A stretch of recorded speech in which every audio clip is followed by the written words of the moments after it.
മൂന്നാമത് ഫിസിക്കലായിട്ടുള്ള കാര്യം പറയുമ്പോൾ കുലീനമായ വസ്ത്രധാരണം വേണം. കാഷ്വലായിട്ട് ആകാൻ പാടില്ല. ടീഷർട്ട് ഇടരുതെന്ന് ഞാൻ പറയത്തില്ല, പക്ഷേ ഇടുന്ന വസ്ത്രം വളരെ മാന്യമായിരിക്കണം. ഒരാളുമായിട്ട് ഇടപെടുകയാണല്ലോ, ഇത് ഒരുപാട് വസ്ത്രം ഒന്നും ശ്രദ്ധിക്കേണ്ട, കാഷ്വലായിട്ട് ഒരു കൈലിമുണ്ട് കൊടുത്തുകൊണ്ട് ഒരു തോർത്തും ദേഹത്തിട്ടുണ്ട് ആ രീതിയിലൊന്നും ഇരിക്കാൻ പാടില്ല. വളരെ മാന്യമായ വസ്ത്രധാരണമുണ്ട്, പക്ഷേ ആഡംബര വസ്ത്രമായിരിക്കാൻ പാടില്ല. കല്യാണത്തിന് പോകുമ്പോൾ ധരിക്കുന്നതായ സാരിയും അതിനുള്ളതായ ഡ്രസ്സും സൂട്ടും കോട്ടും, സൂട്ടൊക്കെ ഇടുന്നതുകൊണ്ട് കുഴപ്പമൊന്നുമില്ല, പക്ഷേ ആലങ്കാരികമായിട്ട് ആഡംബരമായിട്ട് വരാനല്ല, മാന്യമായ വസ്ത്രധാരണം. മുമ്പേ ഞാൻ പറഞ്ഞതുപോലെ ശരീരപ്രകൃതി വളരെ പൊണ്ണത്തടിയനും കൊടവയറിനും ഒക്കെ ആണെങ്കിൽ ഈ കൗൺസിലിയുടെ ശ്രദ്ധ തന്നെ പതറിപ്പോകുന്നത് പോലെ തന്നെ വസ്ത്രധാരണത്തിലും അവന്റെ ശ്രദ്ധ അല്ലെ അവളുടെ ശ്രദ്ധ മാറിപ്പോകും. അങ്ങനെയുള്ളതായ യാതൊരുവിധ ഇന്റർഫിയറൻസും പാടില്ല. നാലാമതായിട്ട് ഫിസിക്കലായിട്ട് കാര്യം ഞാൻ പറഞ്ഞു. ഒന്നാമത് നല്ല വൃത്തി ഉണ്ടായിരിക്കണം, രണ്ടാമത് നിയന്ത്രിതമായ ശരീരഭാരം ഉണ്ടായിരിക്കണം, മൂന്നാമത് കുലീനമായ വസ്ത്രധാരണം ഉണ്ടായിരിക്കണം, നാലാമത് നല്ല പെരുമാറ്റ രീതികൾ ഉണ്ടായിരിക്കണം, മാനറിസം.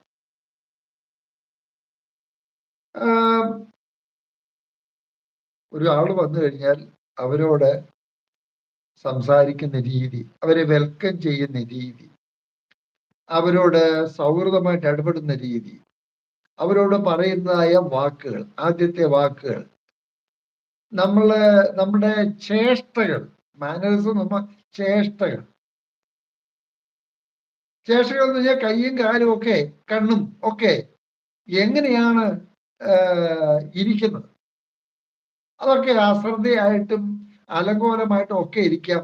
അല്ലെങ്കിൽ കാലും വെച്ച്, അല്ലെങ്കിൽ ഇങ്ങനെ പിന്നെ ഇങ്ങനെ അനങ്ങിയിരിക്കുന്ന കുണുങ്ങിയിരിക്കുന്ന ഒരു സ്വഭാവമൊക്കെ ഉണ്ടല്ലോ.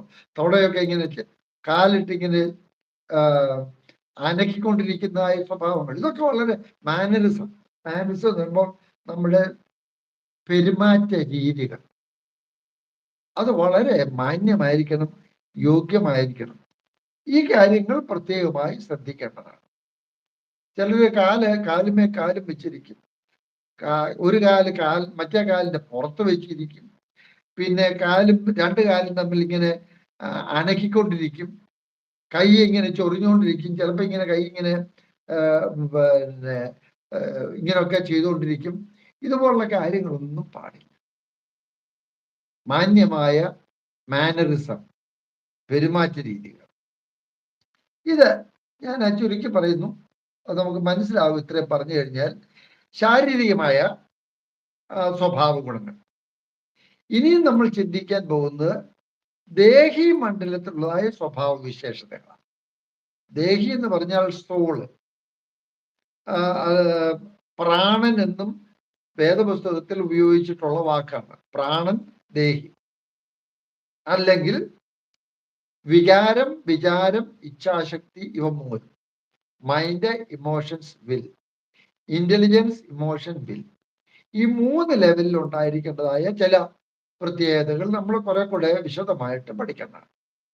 ഒന്നാമത്തേത് ഈ ഫിസിയോളജിക്കലായിട്ടുള്ള ശാരീരികമായിട്ടുള്ള കാര്യം പറയുമ്പോൾ മാനസികം എന്ന് പറഞ്ഞാൽ ബൗദ്ധികം, ബുദ്ധിപരം, ഇന്റലക്ച്വൽ, ചിന്താമണ്ഡലം. അവിടെ ഉണ്ടായിരിക്കേണ്ടതായ ചില കാര്യങ്ങൾ പ്രത്യേകമായിട്ട് ഓർക്കാം. ഒന്ന്, ഏത് കാര്യങ്ങളെ കുറിച്ച് നമ്മൾ പറയുന്നു അതിനെക്കുറിച്ച് അത്യാവശ്യമുള്ളതായ അറിവുണ്ടായിരിക്കണം. അറിവില്ലാതെ കാഷ്വലായിട്ട് എന്തെങ്കിലുമൊക്കെ പറഞ്ഞ് ആ ആള് നമ്മളെക്കാൾ ചിലപ്പോൾ ബുദ്ധിയുള്ളവരായിരിക്കും, ആയിരിക്കണമെന്ന് നിർബന്ധമില്ല. ആള് ചില ചോദ്യങ്ങൾ ചോദിക്കുമ്പോൾ ഉത്തരം മുട്ടിപ്പോകുന്നതായ രീതിയിൽ ആയിരിക്കാൻ പാടില്ല. ഏതെങ്കിലും ഒരു വിഷയത്തെക്കുറിച്ച് സംസാരിക്കുമ്പോൾ ആ വിഷയത്തിൽ നല്ല അവഗാഢമായിട്ടുള്ള ചിന്ത ഉണ്ടായിരിക്കണം, ആലോചന ഉണ്ടായിരിക്കണം, അറിവുണ്ടായിരിക്കണം. അപ്പൊ നമ്മൾ വായിക്കുന്നവരായിരിക്കണം, പഠിക്കുന്നവരായിരിക്കണം. ഒരു വ്യക്തിയുടെ സ്വഭാവവിശേഷങ്ങളെ കുറിച്ച്, ക്യാരക്ടറിനെ കുറിച്ച്, ടെമ്പറമെന്റ്സിനെ കുറിച്ച് ഒക്കെ വൈകാരികമായിട്ടുള്ളതായ ചിന്താഗതികളെ കുറിച്ചൊക്കെ നമ്മൾ കൗൺസിലിങ്ങിൽ നമുക്ക് ആളുകളോട് ഇടപെടുമ്പോൾ ആവശ്യമുണ്ട്. അതേക്കുറിച്ച് അത്യാവശ്യമായിട്ടുള്ളതായ കഴിയുന്നിടത്തോളം ലഭിക്കാവുന്നതായ അറിവ് സമ്പാദിച്ചിരിക്കും. നമ്മളെ ഒന്ന് ക്വസ്റ്റ്യൻ ചെയ്യാൻ ഇടയാകണം. എന്ന് പറഞ്ഞാൽ ഞാൻ എല്ലാം അറിയുന്നവനായിരിക്കുന്നുവെന്ന് പ്രകടിപ്പിക്കാനല്ല, എല്ലാം അറിയാമായിട്ടല്ല. അറിയാൻ വയ്യാത്ത കാര്യങ്ങൾ ഉണ്ടെങ്കിൽ ഞാനൊന്ന് പഠിച്ചിട്ട് പറയാമെന്നുകൊണ്ട് കുഴപ്പമില്ല. എല്ലാം അറിയാമെന്നുള്ള സർവജ്ഞാനിയാണെന്ന് അഭിമാനിക്കാനും പ്രിറ്റൻഡ് ചെയ്യാനും പോകാൻ പാടില്ല. അത് വേറെ വശം. അതേ സമയത്ത് കാഷ്വലായിട്ട്, മലയാളം എന്നാന്ന് പറഞ്ഞില്ല, കാഷ്വലായിട്ട് എന്തെങ്കിലും പറയുക, ആ ആളിന് മനസ്സിലാകുന്നില്ല. ആ ആൾ ഇങ്ങോട്ടൊരു ചോദ്യം ചോദിക്കുന്നു, നമുക്ക് ഉത്തരം മുട്ടുന്നു. ഇതുപോലുള്ളതായ അറിവ് പോരാ, പഠിക്കുന്നവരായിരിക്കും. നമ്മൾ വീണ്ടും വീണ്ടും പഠിക്കുമ്പോൾ, ഞാൻ ഈ ക്ലാസ്സുകളൊക്കെ എടുക്കുന്ന സമയത്ത് എത്ര പ്രാവശ്യമാണ് ഈ കാര്യങ്ങൾ വീണ്ടും വീണ്ടും പഠിക്കുന്നത്. ഒരു അധ്യാപകൻ എന്നുള്ള എനിക്ക് അതിൻ്റെ കാര്യങ്ങൾ അറിയാം. ആ രീതിയിലുള്ളതായ കഴിയുന്നിടത്തോളം അറിവ് സമ്പാദിക്കണം. അപ്പോൾ അതാണ് ഒന്നാമത്തെ കാര്യം. രണ്ടാമത്, നല്ല ഗ്രഹണശക്തി വേണം, ഗ്രഹിക്കാനുള്ളതായ ശക്തി. എന്തെങ്കിലും പറഞ്ഞു കേട്ടാൽ അത് ശരിയായ അർത്ഥത്തിൽ മനസ്സിലാക്കണം. അതും സജീവമായിട്ട് മനസ്സിലാക്കണം, വേഗത്തിൽ മനസ്സിലാക്കണം. പാസീവായിട്ടല്ല, ആക്റ്റീവായിട്ട്. ഒരു വ്യക്തിയുമായിട്ട് സംസാരിക്കുമ്പോൾ വളരെ ഊർജ്ജസ്വലമായിട്ടുള്ളതായ ശ്രദ്ധ, ആ ആള് പറയുന്ന കാര്യങ്ങൾ മനസ്സിലാക്കാനുള്ള പ്രാപ്തി, നല്ല അവബോധം, അറിവ്, നിർണയം ഒക്കെ ഉണ്ടായിരിക്കണം. മാത്രമല്ല,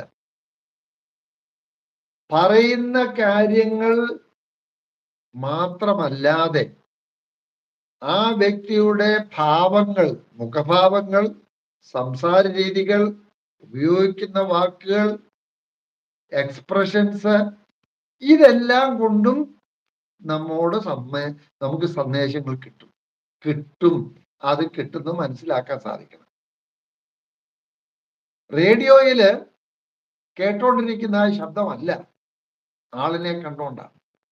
അപ്പൊ ആള് പല ഭാവഭേദങ്ങൾ, ടോണുകൾ, സംസാര രീതികൾ, ഉപയോഗിക്കുന്ന വാക്കുകൾ, അതിനൊക്കെ രണ്ട് വിധത്തിലുള്ള, ഒന്ന് അവരുടേതായ പശ്ചാത്തലത്തിൽ, ഒരു പക്ഷേ നമ്മുടെ കൾച്ചറൽ ബാക്ക്ഗ്രൗണ്ടോ സോഷ്യൽ ബാക്ക്ഗ്രൗണ്ടോ ചുറ്റുപാടോ അല്ലാത്തതായ ഒരു വ്യക്തിയായിരിക്കും. ഒരു പക്ഷേ വലിയ വിദ്യാഭ്യാസമില്ലാത്തതായ നാട്ടുംപുറത്തുകാരനായിരിക്കും. ഇപ്പൊ നമ്മുടെ ഭാഷകൾ തമ്മിൽ അല്പസ്വല്പം വ്യത്യാസമുണ്ട്. അത് മാത്രമല്ല, ആ ആളുടെയും മാനറിസം, ആ ആളുടെയും എക്സ്പ്രഷൻസ്, അത് വേണ്ടതുപോലെ ഗ്രഹിക്കാൻ സാധിക്കണം. ഒരു കാര്യം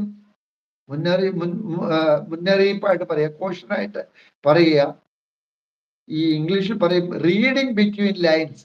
പറയുന്നതിൻ്റെ ഇടയിൽ കൂടെ, വരികൾക്കിടയിൽ കൂടെ വായിക്കാനല്ല ഈ പറയുന്നത്. അതായത് പറയാത്ത കാര്യം പറഞ്ഞു എന്ന് ധരിക്കാനല്ല, അതിനപ്പുറത്ത് വേറെ എന്തൊക്കെയോ ദുരുദ്ദേശമുണ്ടെന്ന് മനസ്സിലാക്കാനും അല്ല.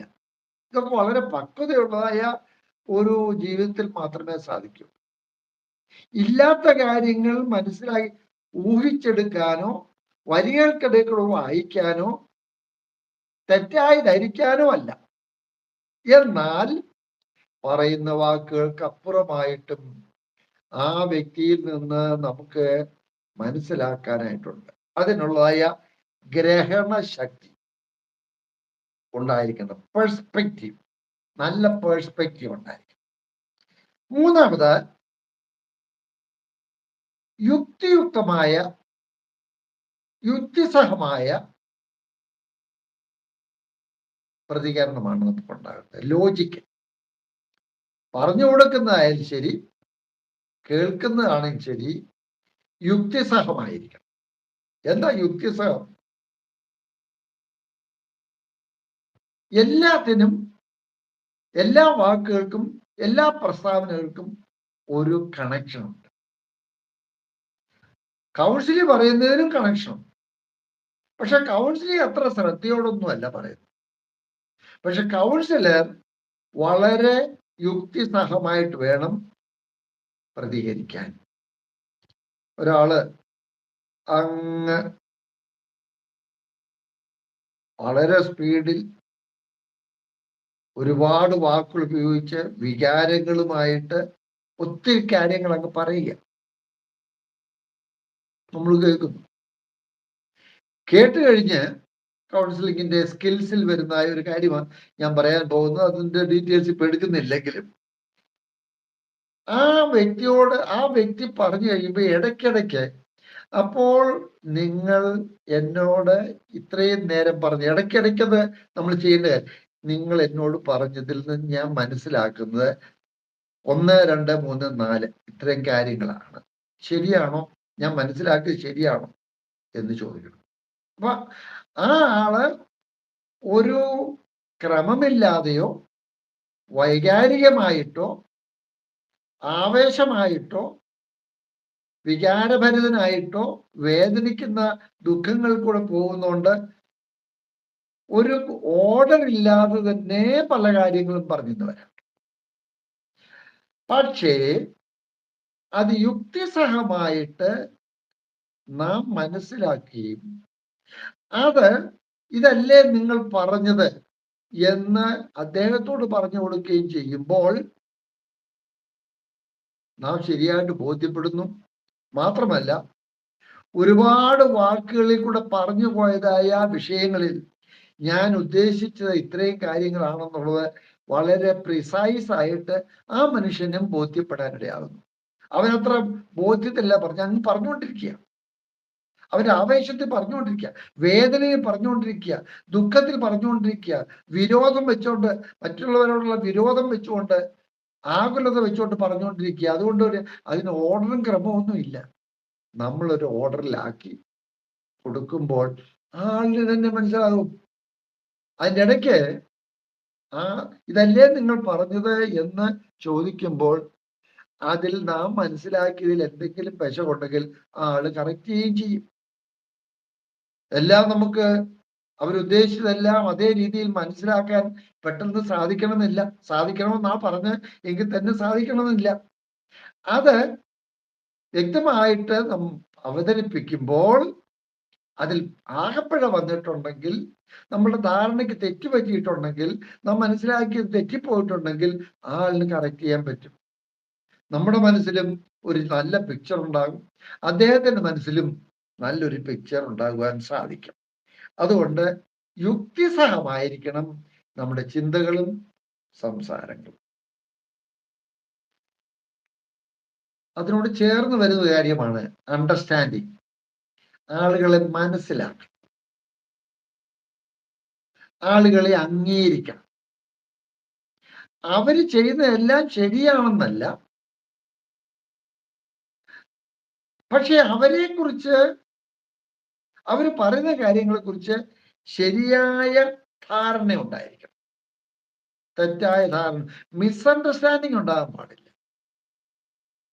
അവർ പറഞ്ഞ കാര്യങ്ങൾ വസ്തുനിഷ്ഠമായിട്ട് ലോജിക്കലായിട്ട് ഗ്രഹിക്കുക എന്നുള്ളത് മാത്രമല്ല, ഒരു തെറ്റിദ്ധാരണ നമുക്കുണ്ടാകാതെ ശരിയായ ധാരണ നമുക്കുണ്ടാകും. ഒരുപക്ഷെ ആ വ്യക്തിക്ക് തന്നെക്കുറിച്ച് തന്നെ ശരിയായൊരു ധാരണ ഇല്ലെങ്കിൽ പോലും നമുക്കതുണ്ടാകും. ഒരു കൗൺസിലിംഗ് മടക്ക് വരുമ്പോൾ തനിക്ക് വാസ്തവത്തിൽ തനിക്ക് തന്നെക്കുറിച്ച് തന്നെ വേണ്ടതുപോലെ അറിയാൻ പാടില്ല. കൗൺസിലറുടെ ചുമതല എന്താണെന്ന് വെച്ചാൽ ആ വ്യക്തിയുടെ അവസ്ഥ എന്താണെന്നുള്ളത് ആ വ്യക്തിക്ക് മനസ്സിലാക്കുവാൻ സഹായിക്കുക. മനസ്സിലാക്കി കൊടുക്കുക എന്നല്ല, ആ വ്യക്തിയെ മനസ്സിലാക്കാൻ സഹായിക്കുക. Who he is. അങ്ങനെ മനസ്സിലാക്കുമ്പോൾ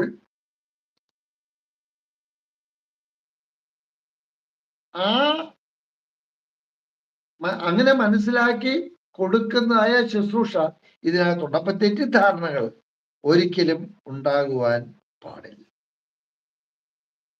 മറ്റൊന്ന്, നമുക്ക് അനുഭവ സമ്പത്ത് ഉണ്ടായിരിക്കണം. രണ്ട് വിധത്തിലുള്ള അനുഭവ സമ്പത്തുകളാണുള്ളത്. ഒന്ന് നാം നേരത്തെ ചിന്തിച്ചതാണ്, നമ്മളുടെ ജീവിതത്തിൽ ആശ്വാസം പ്രാപിച്ചവരായിരിക്കണം, ആശ്വാസം പ്രാപിച്ചുകൊണ്ടിരിക്കുന്നവരായിരിക്കണം. കാരണം ജീവിതത്തിൽ പ്രശ്നങ്ങളൊക്കെ പിന്നെയും പിന്നെയും വന്നുകൊണ്ടിരിക്കുക. ആത്മീയ ജീവിതത്തിൽ വളരുമ്പോഴും ആത്മീയ ശുശ്രൂഷകൾ വളരുമ്പോഴും കൗൺസിലിങ്ങിലായാലും ആത്മീയ മറ്റ് ശുശ്രൂഷകളായും വർദ്ധിച്ചുകൊണ്ടിരിക്കുമ്പോഴൊക്കെ നമ്മുടെ ജീവിതത്തിൽ കഷ്ടതകളോ പ്രയാസങ്ങളോ ബുദ്ധിമുട്ടുകളോ വേദനിപ്പിക്കുന്ന അനുഭവങ്ങളോ ദുഃഖങ്ങളോ ഒക്കെ ഉണ്ടാകും. പക്ഷെ ഓരോ സമയത്തും നമുക്ക് ആശ്വാസം നാം പ്രാപിക്കുന്നവരായിരിക്കണം. അതാണോ ഒന്ന് അനുഭവ സമ്പത്തെന്ന് പറയുന്നത്. എൻ്റെ ജീവിതത്തിൽ ഞാൻ അനുഭവിക്കുന്നത് എന്തെല്ലാം പ്രശ്നങ്ങൾ കടന്നു പോകുന്നു, ഞാൻ അനുഭവിക്കുന്ന ആശ്വാസം എന്ന് പറയാനുള്ള അനുഭവ സമ്പത്ത് വേണം. രണ്ടാമത്, ആളുകളെ മനസ്സിലാക്കാനുള്ള അനുഭവ സമ്പത്ത് വേണം. പല ഭാഷ സംസാരിക്കുന്നവരോ പല ലോക്കൽ ലാംഗ്വേജ് സംസാരിക്കുന്നവരോ പല കൾച്ചറൽ ബാക്ക്ഗ്രൗണ്ടിലുള്ളവരോ സോഷ്യൽ ബാക്ക്ഗ്രൗണ്ടിലുള്ളവരോ എക്കണോമിക് ബാക്ക്ഗ്രൗണ്ടിൽ നിന്ന് പല വിവിധമായിട്ടുള്ള ബാക്ക്ഗ്രൗണ്ടുകൾ നമ്മുടേതല്ലാത്തതായ സാഹചര്യങ്ങൾ കൊണ്ടുള്ളതായ ആളുകളാണ് നമ്മുടെ അടുക്ക് വരുന്നത്. മുമ്പേ പറഞ്ഞതുപോലെ ഇല്ലിറ്ററേറ്റ് ആയിരിക്കാം, നിരക്ഷരകുഷിയായിരിക്കാം, ഇപ്പോഴത്തെ കാലത്ത് എഴുതാനും വായിക്കാനും അറിയാൻ വയ്യാത്തവരില്ല എന്നുള്ളത് ശരിയാണെങ്കിലും വലിയ വിദ്യാഭ്യാസമില്ല, വലിയ സംസ്കാരം നമ്മൾ ചിന്തിക്കുന്ന രീതിയിലില്ല, സാമൂഹികമായിട്ടുള്ളതായ സാഹചര്യങ്ങൾ ഒത്തിരി വ്യത്യാസമുണ്ട്. നമ്മുടെ സാഹചര്യങ്ങളെ മാത്രമേ നമുക്ക് മനസ്സിലാവൂ എന്ന് പറഞ്ഞാൽ കൗൺസിലറാകാൻ യോഗ്യതയില്ല. മറ്റൊരാളുടെ സാഹചര്യങ്ങളെ മനസ്സിലാക്കി വേണം അവരോട് ഇടപെടാനായിട്ട്. അപ്പോൾ അങ്ങനെയുള്ള കാര്യങ്ങളിൽ നമുക്ക് അനുഭവ സമ്പത്തുണ്ടായിരിക്കണം.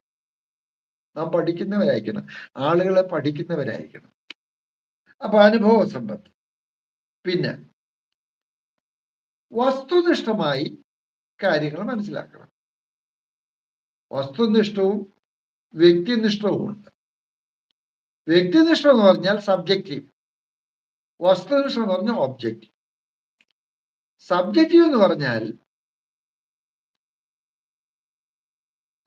എങ്ങനെയാണത് പറഞ്ഞു തരേണ്ടത്? ഞാൻ എൻ്റെതായ സാഹചര്യങ്ങളിലും എൻ്റെതായ മാനസിക അവസ്ഥയിലും എൻ്റെ ചുറ്റുപാടുകളിലും മനസ്സിലാക്കുന്ന ഒരു രീതിയുണ്ട്. അതാ വ്യക്തിനിഷ്ഠ. അത് ഓരോ വ്യക്തിയെ ആശ്രയിച്ചും മാറിക്കൊണ്ടിരിക്കും. കൗൺസിലിൽ പറയുന്ന കാര്യങ്ങൾ കേൾക്കുമ്പോഴും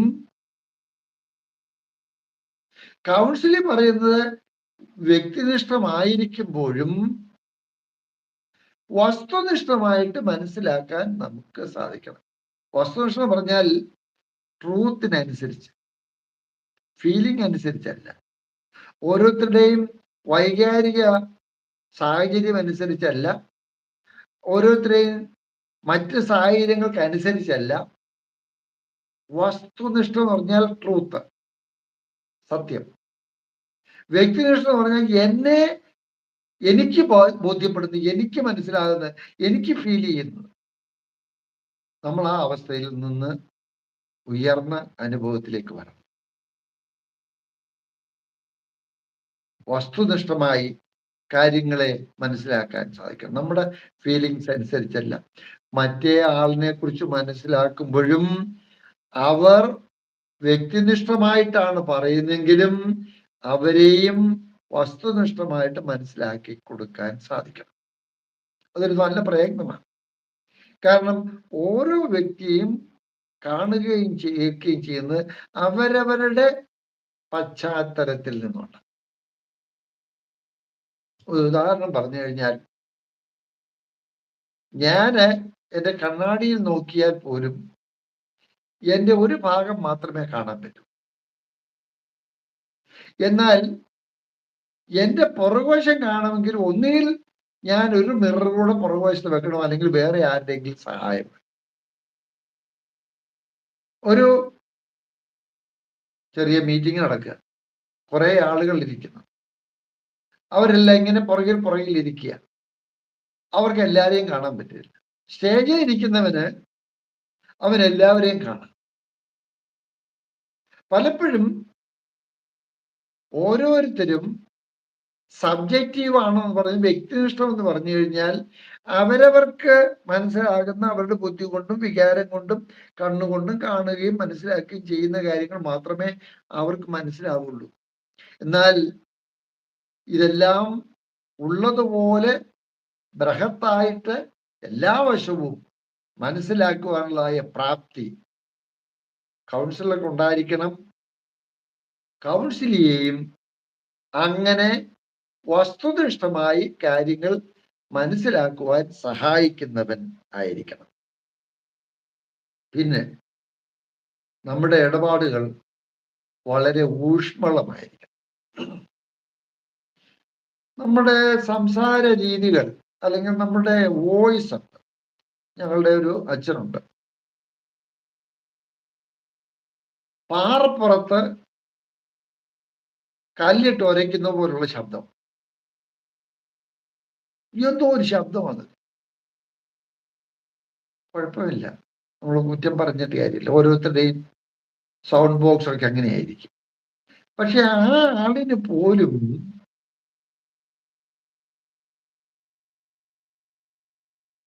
തൻ്റെ ശബ്ദത്തെ വേണ്ടതുപോലെ നിയന്ത്രിച്ച് ശാന്തമായിട്ട് പറയാൻ സാധിക്കും. ഇപ്പൊ തന്നെ ഞാൻ ഇപ്പൊ പറഞ്ഞുകൊണ്ടിരുന്നതിലും ഞാൻ എന്തൊരു വ്യത്യാസം, ശാന്തമായിട്ട് പറയാൻ സാധിക്കും. ഞാനേക്കാൾ ശബ്ദം ഉയർത്തിയല്ലേ പറഞ്ഞുകൊണ്ടിരുന്നത്. അപ്പോൾ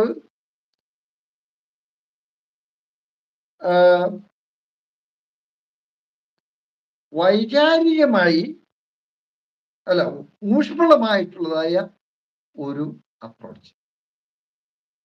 ഓരോരുത്തരുടെയും ഊഷ്മളത ഓരോ വിധത്തിലാണ് തീർച്ചയായിട്ടും. പക്ഷെ ഊഷ്മളത എല്ലാവർക്കും കൊടുക്കാൻ സാധിക്കും. കട്ട് ആൻഡ് ഡ്രൈ ആയിട്ട് പറയുന്നവനും വളരെ സോഫ്റ്റ് ആയിട്ട് പറയുന്നതിനും ഒക്കെ ഊഷ്മളത കൊടുക്കാൻ സാധിക്കും.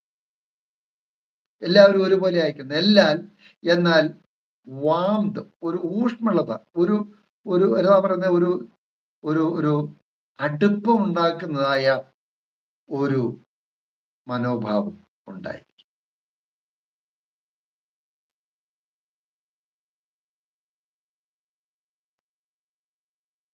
പിന്നീട് ഈ വൈകാരികമായ മണ്ഡലത്തിൽ ഉണ്ടായിരിക്കേണ്ടതായ കാര്യം ഞാൻ പറഞ്ഞത് മുമ്പേ ബുദ്ധിപരമായ കാര്യങ്ങളാണ് അതിനു മുമ്പേ പറഞ്ഞത്. അറിവുള്ളവനായിരിക്കണം, ഗ്രഹണശക്തി ഉണ്ടായിരിക്കണം, യുക്തിസഹമായിരിക്കണം, ധാരണകൾ ഉണ്ടായിരിക്കണം, അനുഭവ സമ്പത്ത് ഉണ്ടായിരിക്കണം, വസ്തുനിഷ്ഠമായിരിക്കണം. രണ്ടാമത് വൈകാരിക മണ്ഡലത്തേക്കാണ് നമ്മൾ ചിന്തിക്കുന്നത്. വൈകാരിക മണ്ഡലത്തിൽ ഊഷ്മളത ഉണ്ടായിരിക്കും, വികാരങ്ങൾ. അത് മറ്റുള്ളവർക്ക് ബോധ്യപ്പെടുന്ന രീതിയിൽ, അവർക്ക് മനസ്സിലാകുന്ന രീതിയിൽ എക്സ്പ്രസ് ചെയ്യാൻ സാധിക്കണം ഊഷ്മളത. അതോടൊപ്പം തന്നെ ഉണ്ടായിരിക്കേണ്ട മറ്റൊരു സംഗതി എമ്പതി. സഹാനുഭൂതി. സഹാനുഭൂതിയും സഹതാപവും രണ്ടും രണ്ടാം. സഹതാപം എന്ന് പറയുന്നത് സിമ്പതിയാണ്. സിമ്പതി പൊതുവെ ആളുകൾക്ക് ആർക്കും ഇഷ്ടമല്ല. നിനക്കിങ്ങനെ വന്നുപോയല്ലോ, എന്തോ ചെയ്യാനാ, എനിക്ക് മനസ്സിലാകുന്നുണ്ട്, കഷ്ടമായി പോയല്ലോ എന്നൊക്കെ പറഞ്ഞാൽ സിമ്പതിയാണ്, സഹതാപമാണ്. ഇങ്ങനെ വന്നുപോയല്ലോ, അതല്ല വേണ്ടത്. സഹ അനുഭൂതി. ഒരുമിച്ച് അവന്റെ ചിന്തകളുമായിട്ട് അവന്റെ അനുഭവമായിട്ട് ഒരുമിച്ച് ചേരുന്ന താതാത്മ്യം പ്രാപിക്കുന്ന അനുഭവം, വിധിക്കുന്ന അനുഭവമല്ല. കർത്താവായ യേശു ക്രിസ്തുവിന്റെ അടുക്കൽ ഏതെല്ലാം ആളുകൾ വന്നു, ഓരോരുത്തരോടും കർത്താവ് ഇടപെട്ടത് അവരുടെ യോഗ്യതയുടെ അടിസ്ഥാനത്തിലല്ല, അവരുടെ ആവശ്യത്തിന്റെ അടിസ്ഥാനത്തിൽ. പാപിയായ സ്ത്രീ, വേശ്യയായ സ്ത്രീ, ചുങ്കക്കാരനായ മത്തായി, സഖായി, അങ്ങനെ പല ആളുകളുണ്ട്, നിക്കോദെമോസ് ഒക്കെയാണ്. പക്ഷേ അവരുടെ സ്റ്റാൻഡിൽ നിന്നുകൊണ്ട് സഹാനുഭൂതി അല്ലെങ്കിൽ എമ്പതിയെ കുറിച്ച് പറയുമ്പോൾ അതിന് standing in the shoes of the other, മറ്റേ ആള് നിൽക്കുന്ന ഷൂസിൽ എന്റെ കാല് ഇടുക. അതിന് അല്പം കൂടെ വിശദീകരണം ആവശ്യം. ഞാൻ മറ്റേ ആളിന്റെ ഇരിക്കുന്നതായ സ്റ്റൂളിൽ കാലിടുമ്പോൾ ആ ആളുടെ കാല് ആ ഷൂസിൽ കിടക്കുമ്പോൾ വേദനിച്ചുകൊണ്ടായിരുന്നു. കാരണം എന്താണെന്ന് വെച്ച് കഴിഞ്ഞാൽ അതിന്റെ അടിയിൽ ഒരു ആണിയുണ്ട്. ഞാനും കാലെടുത്ത് വെച്ച് കഴിഞ്ഞപ്പോൾ ആ വേദന എനിക്കും മനസ്സിലായി. അപ്പോൾ മറ്റേ വ്യക്തിയുടെ വൈകാരികമായിട്ടുള്ളതായ അവസ്ഥയോട് താതാത്മ്യം പ്രാപിച്ച് മനസ്സിലാക്കുന്ന ഒന്നാണ് സഹാനുഭൂതി അല്ലെങ്കിൽ എമ്പതി എന്ന് പറയുന്നത്. വെറും സഹതാപമല്ല, അതിനുള്ള ഒരു മൈൻഡ് സെറ്റ് നമുക്കുണ്ടാകണം. കർത്താവിന് അതുണ്ടായിരുന്നു. അതുകൊണ്ടാണ് ശിഷ്യന്മാര് പോലും പലരെയും വിധിച്ചതായ സമയത്ത് കർത്താവ് വിധിക്കാഞ്ഞത്. കർത്താവ് തെറ്റുകളെല്ലാം സാരമില്ലെന്ന് വെച്ചു എന്നല്ല അതിന്റെ അർത്ഥം.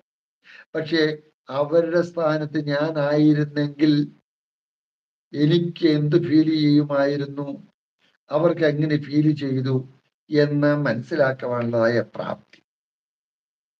വൈകാരികമായ കാര്യങ്ങളിൽ ഒന്ന് ഊഷ്മളത പറഞ്ഞു, രണ്ട് സഹാനുഭൂതി. പിന്നെ മൂന്നാമതായി ദീർഘക്ഷമയുള്ള മനോഭാവം, ജെന്റിൽ സ്പിരിറ്റ്. ജെന്റിൽ, ഊഷ്മളതയോട് ചേർന്ന് പോകുന്നതാണ്. സൗമ്യത. സൗമ്യത, സൗമ്യമായി സംസാരിക്കുന്നതും അല്ലാതെ സംസാരിക്കുന്നതും മനസ്സിലാക്കാൻ പ്രയാസമൊന്നുമില്ല. മുമ്പേ പറഞ്ഞതുപോലെ നമ്മുടെ വോയിസോ നമ്മുടെ ശബ്ദത്തിന്റെ ഘനമോ ഒക്കെ വ്യത്യാസങ്ങളായിരിക്കാം. എന്നാൽ അതിന്റെ മധ്യത്തിലും നമുക്ക് സൗമ്യമായി, ശാന്തമായി, ശാന്തതയോടെ, ഹൃദ്യമായി ഇടപെടാൻ സാധിക്കും. ജെന്റിൽ ആറ്റിറ്റ്യൂഡ്, ദീർഘക്ഷമയുള്ള ആറ്റിറ്റ്യൂഡ്, മനസ്സിലാക്കുന്ന, അംഗീകരിക്കുന്ന ആറ്റിറ്റ്യൂഡ്. മറ്റൊന്ന് വൈകാരിക മണ്ഡലത്തിൽ കരുതൽ വേണം. കൺസേൺ. കൺസേൺ എന്നുള്ളതിന് കരുതൽ എന്ന് പറഞ്ഞാൽ പോരാ എന്ന് എനിക്കറിയാം.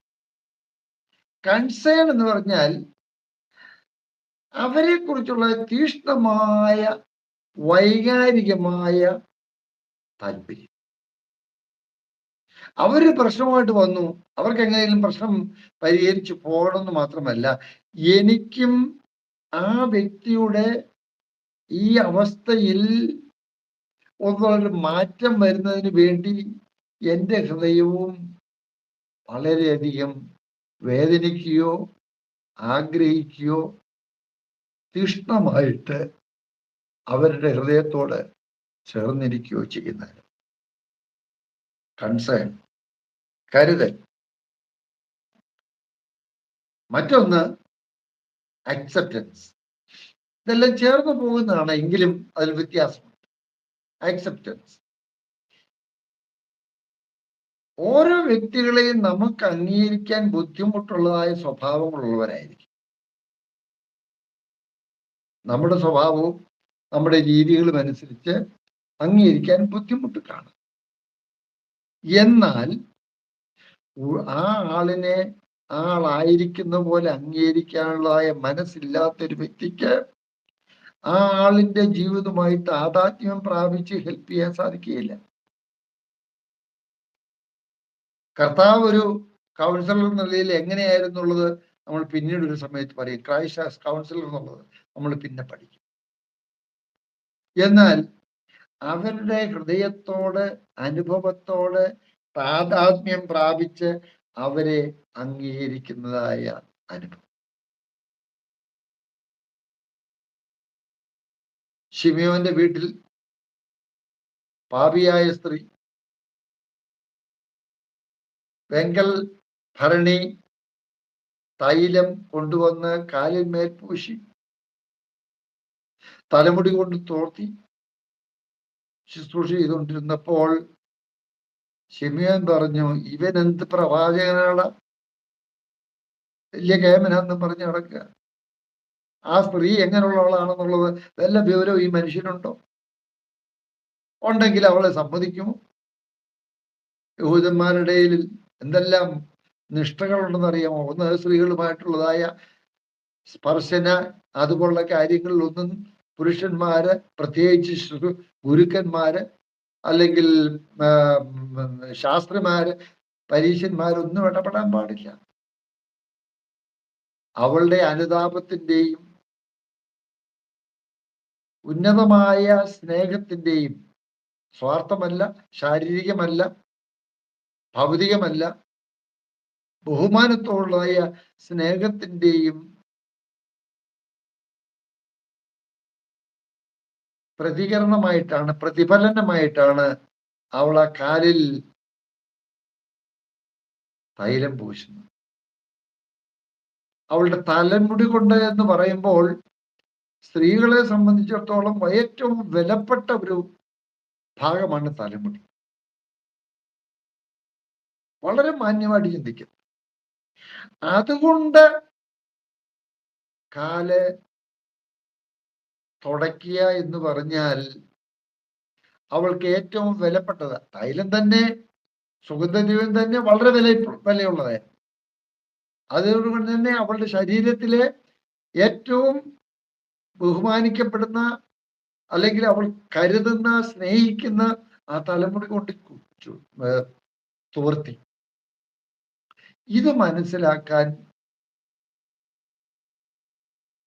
പരീക്ഷനായിരുന്നായ മനുഷ്യന് സാധിച്ചില്ല. എന്നാൽ കർത്താവിന് മനസ്സിലായി. അവളുടെ ഹൃദയം മനസ്സിലാക്കി, അവളെ അംഗീകരിച്ചു. അതാണ് അംഗീകരിക്കുക എന്ന് പറയുന്നത്. അവൾ ചെയ്യുന്ന തെറ്റുകളെല്ലാം സാരമില്ലെന്ന് വെച്ചതല്ല, പക്ഷേ അവൾ ആയിരിക്കുന്ന രീതിയിൽ അവളെ അംഗീകരിച്ചു. സ്റ്റാറ്റസ് നോക്കാതെ, തൻ്റെ സ്റ്റാറ്റസ് നോക്കാതെ, തൻ്റെ വിശുദ്ധിയെ നോക്കാതെ, തൻ്റെ ഗുരുവെന്നുള്ളതായ ആ ഭാവത്തിലുള്ളതായ ആ ഭാവങ്ങൾ ഇല്ലാതെ അംഗീകരിക്കുവാനായിട്ട് സാധിച്ചു. നമുക്കും അങ്ങനെയുള്ളതായ ഒരു അംഗീകരിക്കാനുള്ളതായ മനോഭാവം ഉണ്ടായിരിക്കണം. പിന്നെ ആളുകളോട് ചേർന്ന് പോകാനുള്ളതായ ഒരു സ്വഭാവം വേണം. ട്യൂൺ ടു അതേഴ്സ്, മറ്റുള്ളവരോട് ചേർന്ന് പോകാൻ. നമ്മുടേതായ വ്യക്തിത്വമുണ്ട്, നമ്മുടേതായ സ്വത്വമുണ്ട്. എന്നാൽ അതിൻ്റെ ഇടയിൽ അവരുമായിട്ട് ട്യൂൺഡായിട്ട് പോകാൻ സാധിക്കുന്നതായ ഒരു അനുഭവം വൈകാരികമായിട്ട് ഉണ്ടാകും. മാത്രമല്ല വളരെയധികം പക്വത ആവശ്യമാണ്, മെച്യൂരിറ്റി.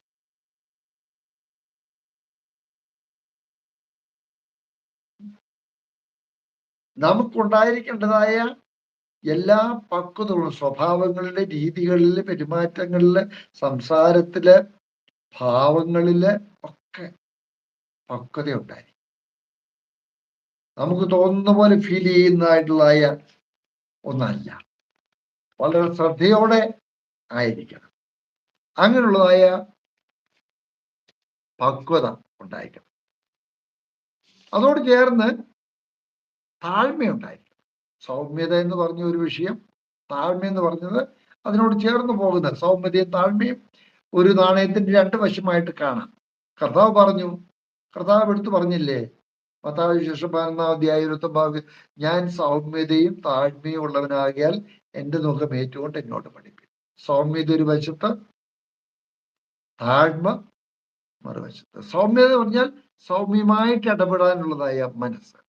താഴ്മ എന്ന് പറഞ്ഞാൽ എല്ലാവർക്കും കീഴ്പ്പെട്ട് ദാസഭാവത്തിൽ ഇരിക്കാനുള്ളതായ വിനയം.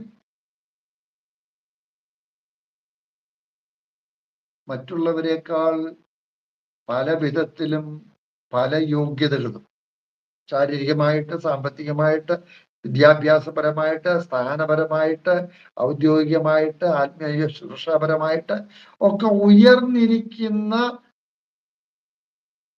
ഒരവസ്ഥ ഉള്ള വ്യക്തി അവൻ താഴ്മയുള്ളവനാകാൻ വളരെ ബുദ്ധിമുട്ട്.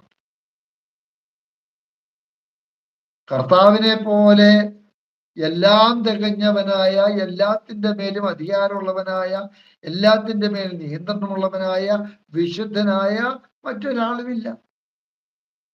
പക്ഷേ ആ കർത്താവ് താഴ്മയുള്ളവനായി. പെസഹ നാളില് ആരാണ് എല്ലാവരുടെയും കാൽ കഴുകേണ്ടത്? ഏറ്റവും എളിയവനാണ് ചെയ്യേണ്ടത്. തങ്ങളിൽ ആരാണ് വലിയവനെന്ന് ചിന്തിച്ചുകൊണ്ടിരുന്നപ്പോൾ 12 ശിഷ്യന്മാർക്കും ഞാനത് ചെയ്തേക്കാമെന്ന് തോന്നിയില്ല. താഴ്മയില്ലാത്ത ഭാവം. കർത്താവ് അത് ചെയ്തു. ഒരൊറ്റ എണ്ണം മിണ്ടിയോ? 11 പേരും ശരി, കാല് കഴുകുന്നു, തുടയ്ക്കുന്നു. പക്ഷെ പത്രോസിനടുക്ക് വന്നപ്പോ അവന് മനസ്സിലായി ഇത് ഇച്ചിരി കൂടുതലായിപ്പോയി. ഞാൻ ചെയ്യേണ്ടതായിരുന്നായിരിക്കാം, പക്ഷെ എനിക്ക് ചെയ്യാനും മാത്രം ഞാൻ അത്രയും കുറഞ്ഞവനല്ലല്ലോ. പക്ഷേ ഈ കർത്താവ് ചെയ്യുന്നത് ഇച്ചിരി കടുപ്പമായി പോയി, എന്റെ കാല് കഴുകരുതേ എന്ന് പറഞ്ഞു. അവനൊരു ബോധമുണ്ട്. കർത്താവിന്റെ താഴ്മ, ഒരു വശത്ത് സൗമ്യത, ശാന്തമായിട്ട്, സ്നേഹമായിട്ട്, സൗമ്യമായിട്ട് ഇടപെടുന്നതായ മനോഭാവം. മറ്റേത് താഴ്മ. ഫിലിപ്പി ലേഖനത്തിൽ നാം വായിക്കുമ്പോൾ അവൻ ദൈവരൂപത്തിലിരിക്കെ ദൈവത്തോടുള്ള സമത്വം മുറുകെ പിടിച്ചുകൊള്ളണം വിചാരിക്കാതെ ദാസരൂപമെടുത്തു, വേഷത്തിൽ മനുഷ്യനായി, തന്നെത്താൻ താഴ്ത്തി, മരണത്തോളം, ക്രൂശിലെ മരണത്തോളം തന്റെ അനുസരണമുള്ളവനായി തീർന്നു. അതാണ് താഴ്മ. ദൈവമായിരുന്നു, ദൈവത്തോട് സമനായിരുന്നു, സകലത്തെ സൃഷ്ടിച്ചവനാണവൻ. ആ സൃഷ്ടിച്ചതായ കർത്താവ് തന്റെ കൈകൊണ്ട് മെനഞ്ഞതായ മനുഷ്യനെ പോലെയായി, തന്റെ സൃഷ്ടിയെ പോലെയായി. അത്രയാണോ? ആ സൃഷ്ടിയായ മനുഷ്യന്റെ ദാസനായത് മാത്രമാണോ? ആ മനുഷ്യന്റെ ഇടിയും തൊഴിയും തുപ്പലും എല്ലാം ഏറ്റു ക്രൂശ് മരണം വരെ ഏറ്റു. യാതൊരു പരാതിയും കൂടാ. കർത്താവ് കഴിയുമെങ്കിൽ ഈ പാനപാത്രമെങ്കിൽ നീങ്ങണമേ എന്നുള്ള പ്രാർത്ഥിച്ച പ്രാർത്ഥനയും, ക്രൂശിൽ കിടന്നുകൊണ്ട് എന്റെ ദൈവമേ എന്നെ കൈവിട്ടത് എന്തെന്നുള്ളതായ പ്രാർത്ഥനയും നമുക്കറിയാം. അത് രണ്ടും താൻ അനുഭവിച്ച വേദനയുടേതല്ല, താൻ വിശുദ്ധനായിരിക്കെ മനുഷ്യാതിന് മുഴുവൻ പാപവും പേറി പാപമായി തീരുന്ന, താൻ തന്നെ പാപമായി തീരുന്ന വിശുദ്ധനായ കർത്താവ് പാപമായി തീരുന്നതായ അവസ്ഥയെ കുറിച്ചുള്ളതായ വേദനയാണ് അവിടെ കാണുന്നത്, അല്ലാതെ താഴ്മയല്ല. പക്ഷേ അവൻ താണു, മരണത്തോളം, ക്രൂശിലെ മരണത്തോളം തന്നെ അനുസരണമുള്ളവനായിത്തീർന്നു. അതുകൊണ്ട് ദൈവം അവനെ ഉയർത്തി സകല നാമത്തിന് മേലായ നാമം നൽകി ഭൂലോകരുടെയും അധോലോകരുടെയും സ്വർലോകരുടെയും മുഴങ്കാലൊക്കെ മടങ്ങുകയും അവന് മുമ്പിൽ മടങ്ങുകയും യേശു ക്രിസ്തു കർത്താവ് എന്ന് ഏറ്റു പറയുകയും ചെയ്യുന്ന ആൾ വരും. താഴ്മ, ചിലര് താഴ്മ ഭാവമുണ്ട്. ദിവസം തന്നെ പറഞ്ഞിട്ടുണ്ട്, താഴ്മയിൽ രസിക്കുന്നവരുണ്ട്, അതല്ല. താഴ്മ കാണിക്കുന്നവരുണ്ട്, പ്രിറ്റൻഡ് ചെയ്യുന്നവരുണ്ട്. ഉദാഹരണങ്ങളൊന്നും ഞാൻ പറയുന്നില്ല. ഒരു ശ്രേഷ്ഠനായ ഒരു മനുഷ്യൻ തന്റെ താഴ്മ കാണിക്കാനായിട്ട് സാധാരണക്കാരുടെ പെട്ടി എടുത്തുകൊണ്ട് നടക്കും. അതൊരു ഷോയാണെന്ന് തോന്നിയിട്ടുണ്ട്, കണ്ടിട്ടുണ്ട്, ഷോയാണെന്ന് തോന്നിയിട്ടുണ്ട്. അതിന്റെ ആവശ്യമില്ല. ഒരു പ്രായമായ ഒരു മനുഷ്യന്റെ ഒരു ബാഗോ വല്ലതും ആണ് എടുക്കുന്ന, ഈ ശ്രേഷ്ഠനായ ഉന്നതനായ സ്ഥാനത്തിരിക്കുന്ന ഒരു വ്യക്തിയാണെങ്കിലും എടുക്കുന്ന കുഴപ്പമില്ല. അല്ലാത്ത ഒരാളിന്റെ പെട്ടി എടുക്കാൻ പോകുന്നത് ഷോ അല്ലേ? തന്നെക്കാൾ പ്രാപ്തനായ ഒരാളിന്റെ പെട്ടി എടുക്കാൻ പോകുന്നത് ഷോ അല്ലേ? ഷോയല്ല, താഴ്മ ഉള്ളിൽ നിന്ന് വരുന്നത്. അപ്പോ താഴ്മയും വിനയമുള്ളവനായിരിക്കണം. അത് ഉള്ളിൽ ഉള്ള അവസ്ഥയാണ്. മറ്റൊന്ന് വൈകാരികമായി സഹിഷ്ണുതയുള്ളതായ മനോഭാവം, ടോളറൻസ്, പേഷ്യൻസ്. ക്ഷിപ്രകോപം പാടില്ല എന്നുള്ളത് പറയാതെ തന്നെ അറിയാം. ഒരാള് പറഞ്ഞുകൊണ്ടിരിക്കുന്ന കാര്യങ്ങൾ ആവർത്തിച്ച് പറയുമ്പോൾ സഹിക്കാൻ വയ്യാതെ ദേഷ്യം വന്നിട്ട് അത് എത്ര പ്രാവശ്യമായി പറയാൻ തുടങ്ങിയിട്ട് എന്ന് പറഞ്ഞാൽ, ഇത് 7 പ്രാവശ്യം പറഞ്ഞല്ലോ എന്ന് ഇപ്പൊ പറഞ്ഞ ഭാഷയിൽ പറഞ്ഞാൽ സഹിഷ്ണുത ഇല്ല. വീണ്ടും വീണ്ടും ആവർത്തിച്ച് പറയുകയാണെങ്കിൽ, മുമ്പേ പറഞ്ഞായിരുന്നല്ലോ, എനിക്കത് മനസ്സിലായി, അതല്ലേ ഉദ്ദേശിച്ചത്, അത് എനിക്ക് മനസ്സിലായി എന്ന് പറഞ്ഞ് ആളിനെ കൊണ്ട് ഒന്ന് അടുത്ത വിഷയത്തിലേക്ക് കടക്കാനായിട്ട് സഹായിക്കുന്നത് ഒന്ന്. എത്ര പ്രാവശ്യമായി ഇത് പറയുന്നത്? എല്ലാം കേട്ടില്ല, ഞാൻ കേട്ടതല്ലേ എന്ന് പറയുന്നത് നമ്മുടെ ഉള്ളിലുള്ള സഹിഷ്ണുതയില്ലായ്മയാണ്. സഹിഷ്ണുത പറയുന്ന കാര്യങ്ങൾ ആവർത്തിച്ച് പറയുന്നതിൽ മാത്രമല്ല, ഒരു വ്യക്തിയുടെ ജീവിതത്തിലെ ഏതെങ്കിലും അധപ്പതിച്ച അവസ്ഥയെക്കുറിച്ച് സഹിക്കാൻ വയ്യാത്തതായ ഭാവം, വിമർശന ഭാവം, ആ ആളിനെ വേദനിപ്പിക്കുന്ന രീതിയിലുള്ളതായ ഒരു ഭാവം നമ്മുടെ ഉള്ളിൽ ഉണ്ടാകാൻ പാടില്ല. സഹിഷ്ണുത, അതോട് ചേർന്ന് വരുന്നതാണ് ക്ഷമ. ക്ഷമയുടെ പ്രതിരൂപമായ കർത്താവ് ക്ഷമിക്കുക. എത്ര തെറ്റ് ചെയ്താൽ 70 വട്ടം ക്ഷമിക്കുന്നതായ യേശുവിനെ ക്ഷമയുടെ മാർഗത്തിൽ അനുഗമിക്കുന്നതായ ഒരു മനോഭാവം. താഴ്മ വേണം, സഹിഷ്ണുത വേണം, ക്ഷമിക്കണം. സഹിച്ചാൽ പോലും ക്ഷമിക്കാത്തവരുണ്ട്.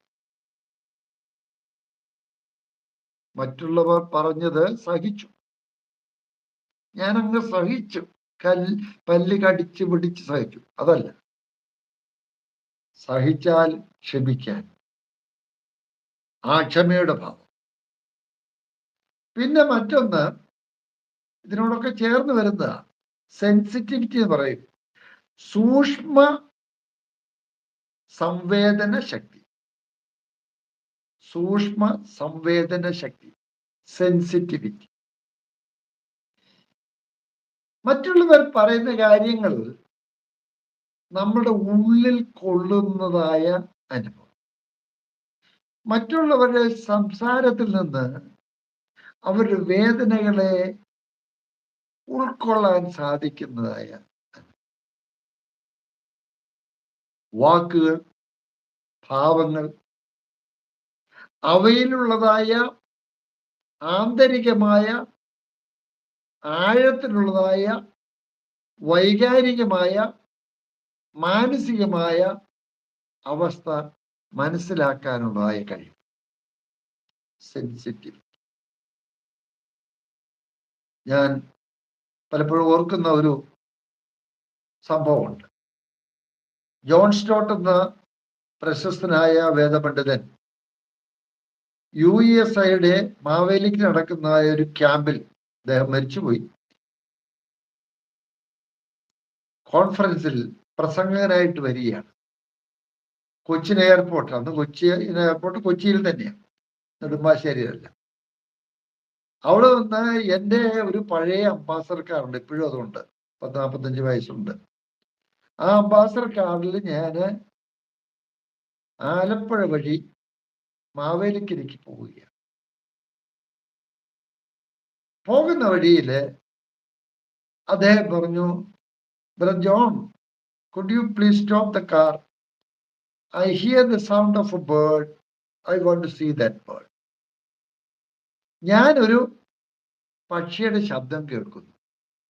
തിരക്ക് പിടിച്ച റോഡിൽ കൂടെ അങ്ങോട്ടും ഇങ്ങോട്ടും വാഹനങ്ങൾ പോകുമ്പോൾ ഈ മനുഷ്യൻ പറയാണ്, ഞാൻ ഒരു ബേർഡ് വാച്ചറാണ്, എന്ത് പറയുന്ന പക്ഷി നിരീക്ഷണക്കാരനാണ്, അതൊരു വലിയ പ്രാഗൽഭ്യമുള്ളതാണ്.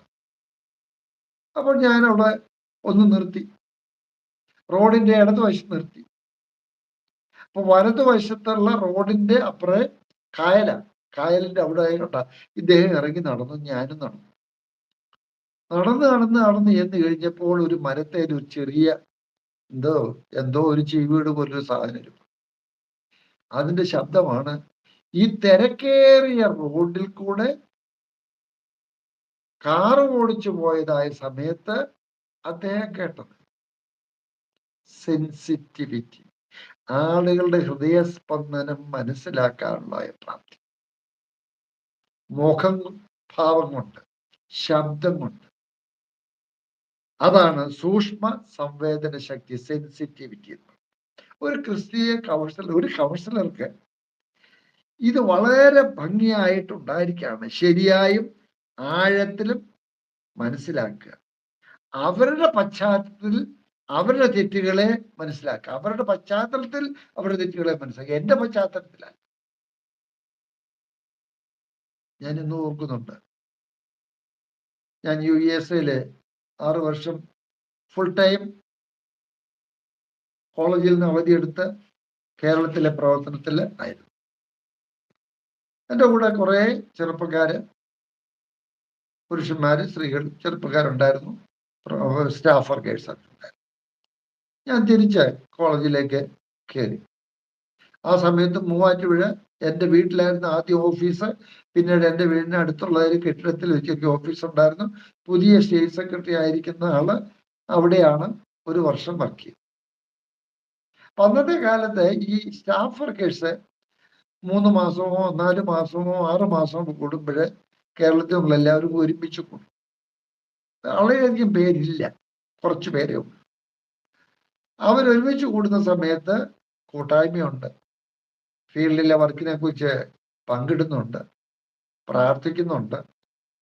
പിന്നെ അവരൊരുമിച്ച് ഒരു ഭവനത്തിലായിരിക്കും കൂടുന്നത്, മിക്കവാറും സ്റ്റേറ്റ് സെക്രട്ടറിയുടെ ഭവനത്തിലായിരിക്കും. അന്നേരം അത്രയും പേരൊന്നും കല്യാണം കഴിച്ചിട്ടില്ല, സ്റ്റേറ്റ് സെക്രട്ടറി മാത്രമേ കല്യാണം കഴിച്ചിട്ടുള്ളൂ. അവരുടെ വീട്ടിൽ വെച്ചായിരിക്കും. എല്ലാവരും കൂടെ കുക്ക് ചെയ്യും, ഒരുമിച്ച് വർത്തമാനം പറയും, സംസാരിക്കും ഒക്കെ ചെയ്യും. അപ്പോൾ ഞാൻ താമസിക്കുന്നതിന് തൊട്ടടുത്താണ് അന്നത്തെ സ്റ്റേറ്റ് സെക്രട്ടറി എൻ്റെ കൂടെ ഉണ്ടായിരുന്നു. ഞാൻ ഹാൻഡ് ഓവർ ചെയ്തതായ വ്യക്തി എൻ്റെ കൂടെ അവിടെ താമസിക്കുന്നു.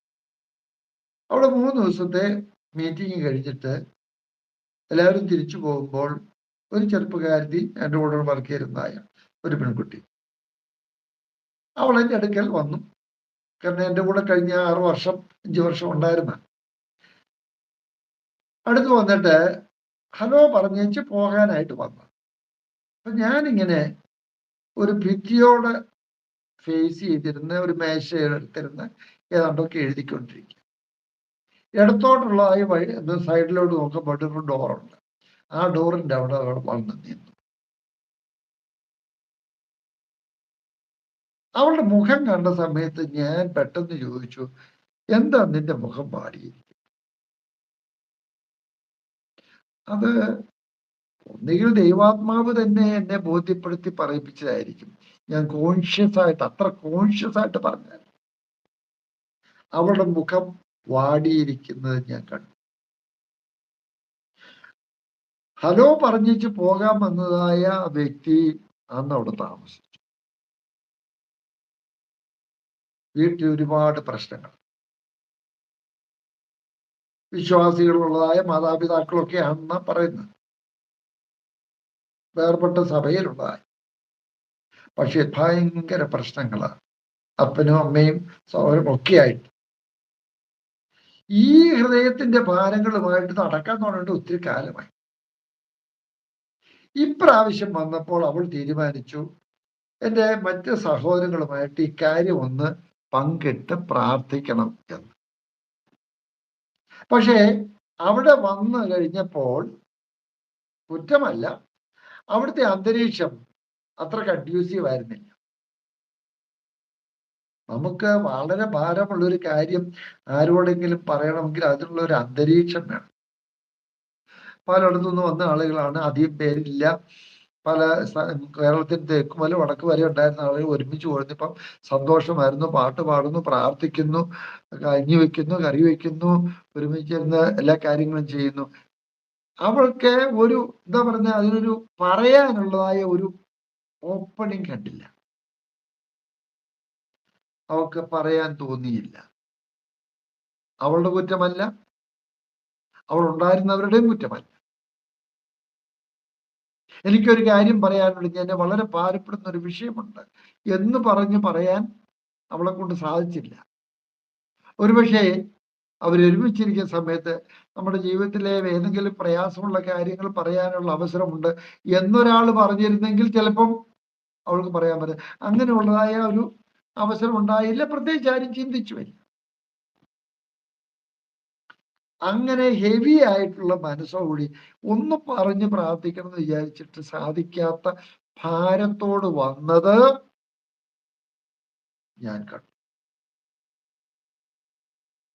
നാം ശ്രദ്ധിച്ചാൽ മറ്റാരും കേൾക്കാത്തതായ ഒരുപാട് വേദനിപ്പിക്കുന്ന ശബ്ദങ്ങൾ കേൾക്കാൻ സാധിക്കും. അതാണ് സെൻസിറ്റിവിറ്റി, സൂക്ഷ്മ സംവേദന ശക്തി. അവളുടെ വിഷയങ്ങളെല്ലാം പറഞ്ഞു. അടുത്ത 2-3 വർഷം ആ കുടുംബത്തിന് വേണ്ടി കൗൺസിലിംഗ് ചെയ്യാനുള്ള അവസരമാണ് അന്നുണ്ടായത്. വിശദാംശത്തിൽ കടക്കുന്നില്ല. അവളുടെ അമ്മയ്ക്ക്, അവളുടെ സഹോദരിക്ക് ഒക്കെ ആ കൗൺസിലിംഗ് ഫലമായിട്ട് പ്രശ്നങ്ങളുള്ളായ വ്യക്തികൾക്ക് മാനസാന്തരം ഒന്നും വലിയ കാര്യമായിട്ട് വന്നില്ല. അമ്മയുമായിട്ട് വേറൊരു സ്ഥാനത്ത് പോയിരുന്ന് ഒരു ദിവസം 2-3 മണിക്കൂർ സംസാരിച്ചു കഴിഞ്ഞപ്പോൾ എന്നോട് ചോദിച്ചു, എൻ്റെ പ്രായമേ ഉള്ളൂ ആ സ്ത്രീക്ക് അന്ന്, ഞാന് വേറൊരു സാഹചര്യത്തിന് വന്ന വേർപെട്ടതായ കൂട്ടായ്മയിലാണ്, ഞാൻ ഇത്രയും വേദന അനുഭവിക്കേണ്ട കാര്യമില്ല. എൻ്റെ ചർച്ചിന്റെ ബാക്ക്ഗ്രൗണ്ടിലൊന്നും ഇത്ര ആത്മീയം ഒന്നും ഞാൻ കേട്ടിട്ടില്ല. എന്നാൽ ഞാൻ ഇത് അനുഭവിക്കുന്നത് വന്നത് ദൈവം എൻ്റെ പ്രാർത്ഥന കേൾക്കുന്നില്ല, എന്നെ മനസ്സിലാക്കുന്നില്ല. ഞാൻ ഹെൽപ്ലെസ് ആയിരുന്നു അവരോട് സംസാരിച്ചുകൊണ്ടിരുന്നത്. പക്ഷെ എൻ്റെ കയ്യിൽ ഒരു പുസ്തകം ഉണ്ടായിരുന്നു.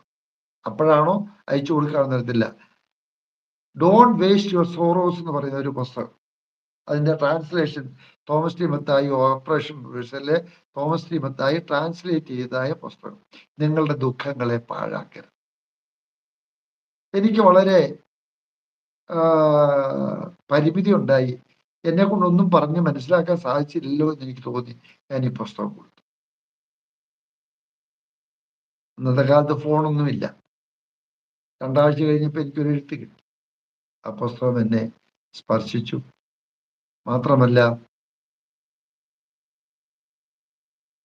ജോൺ സക്കറിയ പറഞ്ഞ കാര്യങ്ങളൊക്കെ എൻ്റെ ഹൃദയത്തിൽ വന്നു. ഞാനൊരു ആശ്വാസം പ്രാപിച്ചു.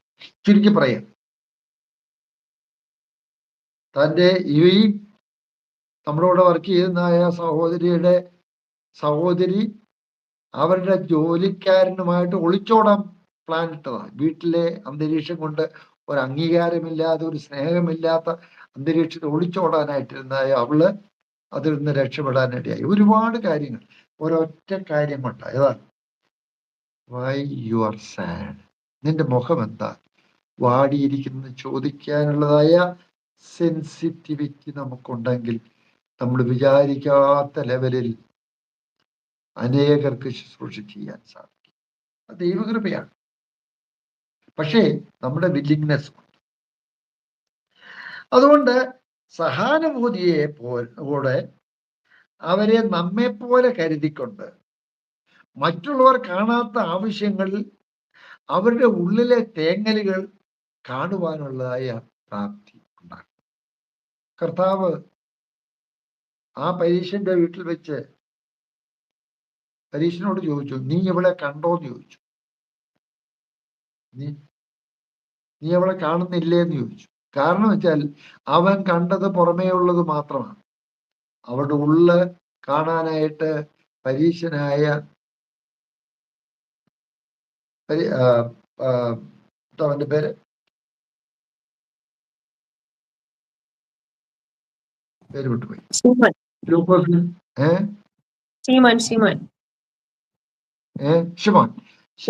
ലൂക്കോസിന്റെ 7-ാം അധ്യായത്തിൽ കാണുന്ന 44-ാം വാക്യത്തിൽ ശിമോന് മനസ്സിലാക്കാൻ, നീ ഇവളെ കണ്ടുപോ എന്ന് ചോദിച്ചു. നീ കണ്ടില്ല, നിനക്ക് മനസ്സിലായില്ല, നിനക്ക് മനസ്സിലാകില്ല, എനിക്ക് മനസ്സിലായി. ആ കാഴ്ച, പുറമേയുള്ള കാഴ്ചയും അകമേയുള്ള അവസ്ഥയും തമ്മിൽ ധ്രുവങ്ങൾ തമ്മിലുള്ളതായി വ്യത്യാസം ഉണ്ടായിരിക്കും. ചില ആളുകളുണ്ട് ഭയങ്കരമായിട്ട് ചിരിക്കുന്ന ആളുകളുണ്ട്. എനിക്കറിയാം, ഒരു ചെറുപ്പക്കാരത്തി പെൺകുട്ടി ഒത്തിരി ചിരിക്കും. പക്ഷേ അതിനനുസരിച്ചുള്ള വേദന ആ ഉള്ളി കടന്നു. കാണുന്ന ചിരിയിൽ കാണുന്നതല്ല ഉള്ളിൽ. അവരുടെ ആവശ്യങ്ങളും പ്രശ്നങ്ങളുമാണ് പലപ്പോഴും ഓരോരുത്തർക്കും പ്രധാനം. അത് അവരവരുടെ ചിന്ത മാത്രം, നമ്മൾക്ക് മനസ്സിലാകുന്ന നമ്മളുടെ താല്പര്യങ്ങൾ മാത്രം വെച്ചുകൊണ്ടിരുന്നത് സ്വാർത്ഥതയാണ്, സ്വയമാണ്. സ്വയമുള്ളവർക്ക്, സ്വാർത്ഥതയുള്ളവർക്ക് മറ്റുള്ളവരെ മനസ്സിലാക്കാൻ സാധിക്കുകയില്ല, സെൻസിറ്റിവിറ്റി ഉണ്ടാകുകയില്ല. എന്നാൽ ദൈവത്തിന് നമ്മയൊക്കെ ഉപയോഗിക്കാൻ സാധിക്കും. നമ്മുടെ മാനസിക മണ്ഡലത്തിൽ, വൈകാരിക മണ്ഡലത്തിൽ ആളുകളെ അവരുടെ വേദനകളിൽ അവർ പറയാതെ തന്നെ അവരുടെ മുഖത്ത് നിന്ന് വായിച്ചെടുക്കുവാൻ, അവരുടെ വാക്കുകളിൽ നിന്ന് വായിച്ചെടുക്കുവാൻ സാധിക്കുന്നതായ സംവേദന ശക്തി, സൂക്ഷ്മ സംവേദന ശക്തി അതുണ്ടെങ്കിൽ നമ്മൾ അറിയാത്ത വിധത്തിൽ അനേകർക്ക് ശുശ്രൂഷ ചെയ്യുവാൻ സാധിക്കും. ഞാൻ വൈകാരികമായ മണ്ഡലത്തിലെ ഒരുപാട് കാര്യങ്ങൾ എല്ലാം വ്യക്തമായി എനിക്ക് പറഞ്ഞ് ഫലിപ്പിക്കാൻ സാധിച്ചു എന്ന് അറിഞ്ഞുകൂടാ. പക്ഷേ ഒരു വ്യക്തിയുടെ ജീവിതത്തിലെ വിചാര, വികാര, ഇച്ഛാശക്തി മണ്ഡലങ്ങളിൽ ഏറ്റവും അഫക്റ്റഡ് ആകുന്നത് വൈകാരിക മണ്ഡലം. ബൗദ്ധിക മണ്ഡലത്തെക്കാളും ഇച്ഛാശക്തിയെക്കാളും ഒക്കെ കൂടുതൽ അഫക്റ്റഡ് ആകുന്ന വികാരമാണ്.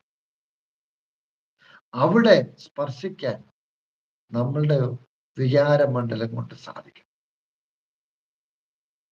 അതാണ് വൈകാരിക മണ്ഡലം. ദേഹി മണ്ഡലത്തിൽ, വൈകാരിക മണ്ഡലത്തില് നമുക്ക് ഉണ്ടായിരിക്കേണ്ടതായ സ്വഭാവ വിശേഷം.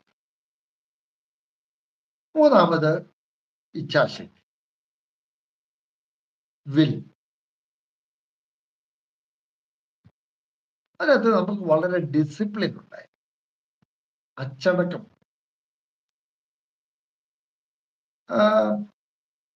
എടുത്ത് ചാടി തീരുമാനങ്ങൾ എടുക്കുകയോ എടുത്ത് ചാടി അഭിപ്രായങ്ങൾ പറയുകയോ ചെയ്യാത്തതായ ഒരവസ്ഥ. ഡിസിപ്ലിൻ, ശാന്തത, സമയത്തിന് വേണ്ടി കാത്തിരിക്കുന്ന ഇച്ഛാശക്തി, സമയത്തിന് മുമ്പേ കേറി ഇടപെടാത്തതായി, സമയത്തിന് വേണ്ടി നോക്കിയിരിക്കുന്നതായി. ആ വ്യക്തി നമ്മളോട് പറയാനുള്ള കാര്യങ്ങളെല്ലാം പറയുകയും കേൾക്കുകയും ചെയ്തു കഴിഞ്ഞിട്ട് നാം പ്രതികരിക്കുന്നതായ കാര്യങ്ങൾ വളരെയധികം സൂക്ഷ്മതയോടെ, ശ്രദ്ധയോടെ, അച്ചടക്കത്തോടെ ആയിരിക്കും. അതുപോലെ തന്നെ നമ്മളുടെ ഇച്ഛാശക്തി മൂലം അവർക്ക് നമ്മുടെ അടുക്കൽ പ്രാപിക്കാൻ, നമ്മുടെ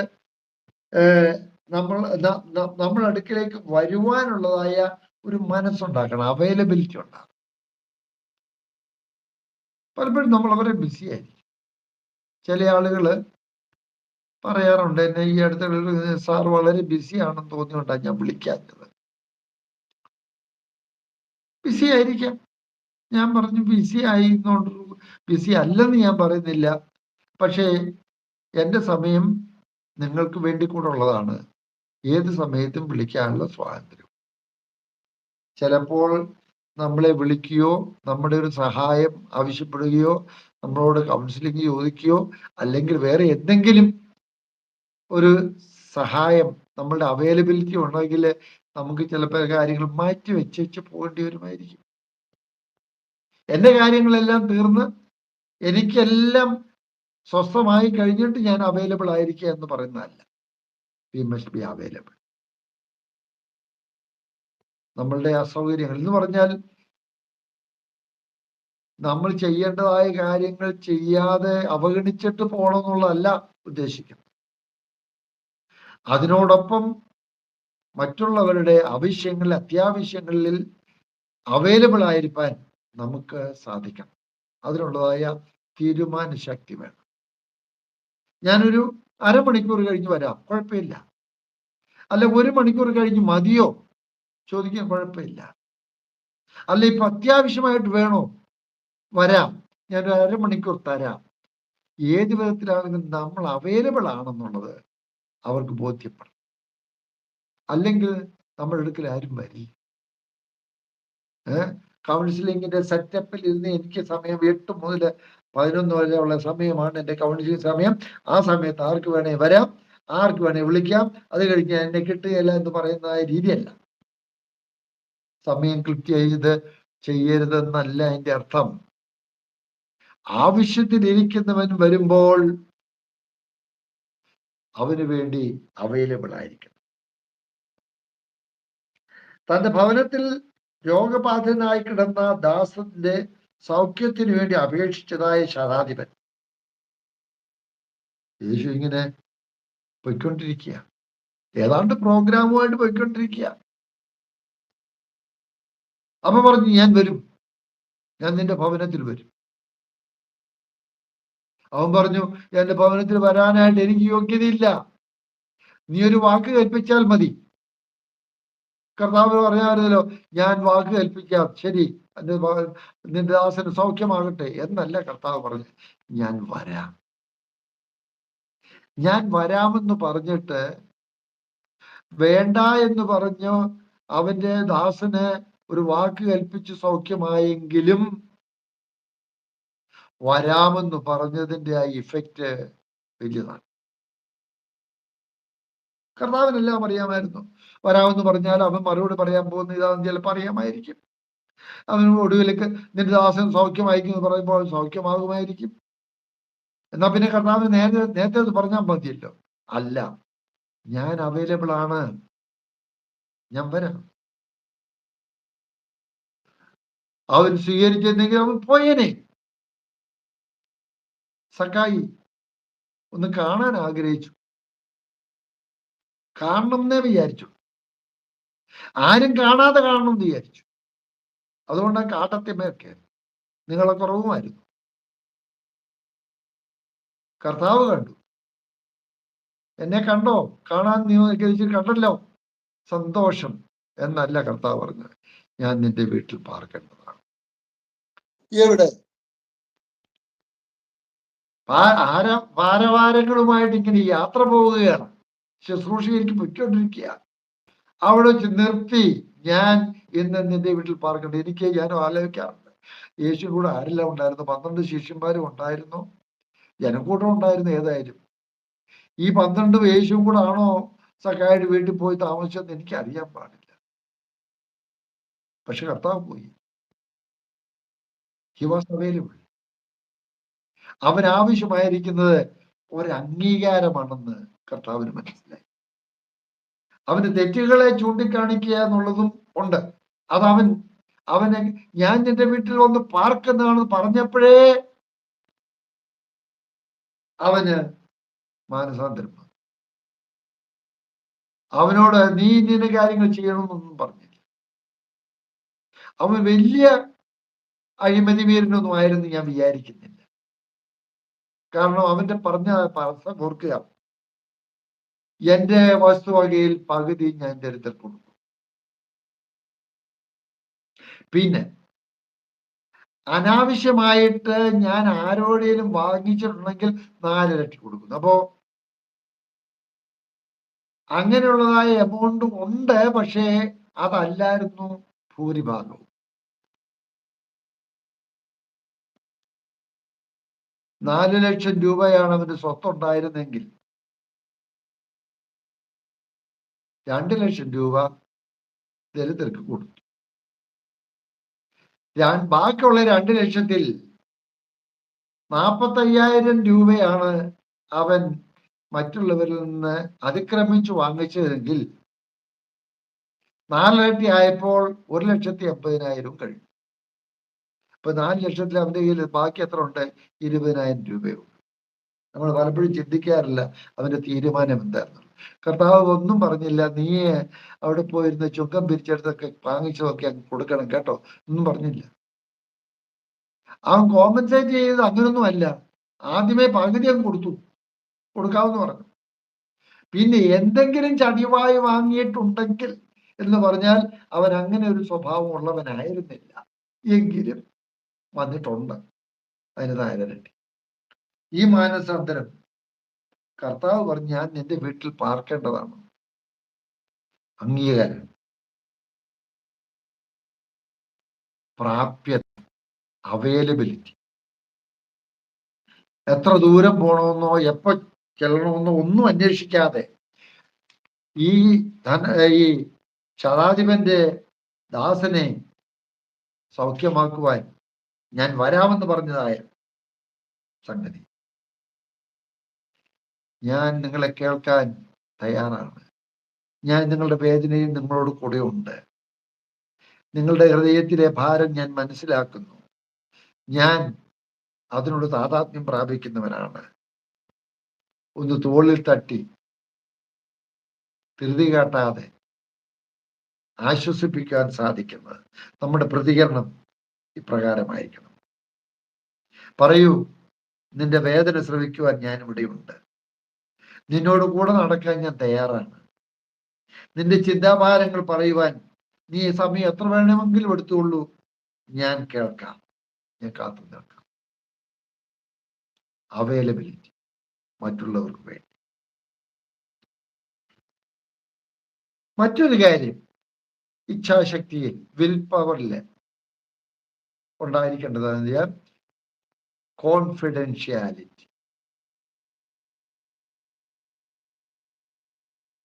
ഒരു കൗൺസിലർ ഒരു ശവക്കല്ലറ പോലെയായിരിക്കും. ശവം കല്ലറയ്ക്കകത്തിട്ട് കഴിഞ്ഞാൽ പിന്നെ ആരും തുറന്നു നോക്കുകയില്ല.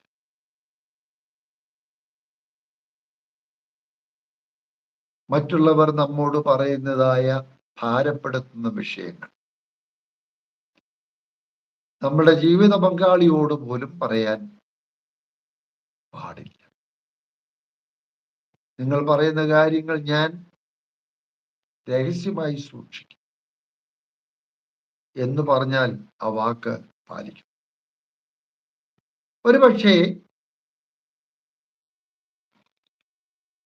വേറൊരാളോട് സ്വന്തമായിട്ട് അഭിപ്രായം പറയാൻ സാധിക്കാത്ത അവസ്ഥയിൽ പേര് പറയാതെ ഇങ്ങനൊരു പ്രശ്നമുള്ളതിന് എന്താണ് ഞാനൊരു അഭിപ്രായം പറയേണ്ടതെന്ന് മറ്റൊരാളോട് ചോദിക്കുന്നതുകൊണ്ട് കുഴപ്പമില്ല. പക്ഷേ മറ്റുള്ളവരുടെ രഹസ്യങ്ങൾ, ഭാരപ്പെടുത്തുന്ന വിഷയങ്ങൾ മറ്റാരോടും പറയാതിരിക്കാൻ നാം വളരെയധികം കോൺഫിഡൻഷ്യാലിറ്റി. കൗൺസിലിൽ പങ്കിട്ടതും കൗൺസിലിൽ നിരീക്ഷിച്ചതുമായ കാര്യങ്ങൾ രഹസ്യമായി സൂക്ഷിക്കാനുള്ള വിശ്വസ്തത. ഒരു കൗൺസിലിംഗ് സിറ്റുവേഷനിലുള്ള കാര്യമല്ല ഞാൻ പറയാൻ വരുന്നത്. ഒരു ഇഒ ക്യാമ്പിനും ഒരു ഈവില്ലാത്ത നേതൃത്വം കൊടുക്കുന്ന ഒരു പ്രൊഫസറുടെ ഭവനത്തിൽ ആ പ്രൊഫസറുടെ മകള് ഇയുവിന്റെ മീറ്റിങ്ങിനൊന്നും അങ്ങനെ വരാറില്ല. പക്ഷെ ഒരു ക്യാമ്പിന് വന്നു. ഒരു ക്യാമ്പിന് വന്നപ്പോൾ അവിടെ ഉണ്ടായിരുന്ന സ്റ്റാഫ് വർക്കേഴ്സിൽ ഒരാളിനോട് തൻ്റെ വീട്ടിലെ വേദനിപ്പിക്കുന്ന അനുഭവങ്ങളെ കുറിച്ചെല്ലാം പങ്കിട്ടു. ഇവിടെ വളരെ പ്രഗത്ഭമായിട്ടുള്ളതായി ക്രിസ്തീയ ശുശ്രൂഷയ്ക്ക് നേതൃത്വം കൊടുക്കുന്നതായ അധ്യാപകനാണ്. പക്ഷെ വീട്ടിൽ അസ്വസ്ഥതയാണ്.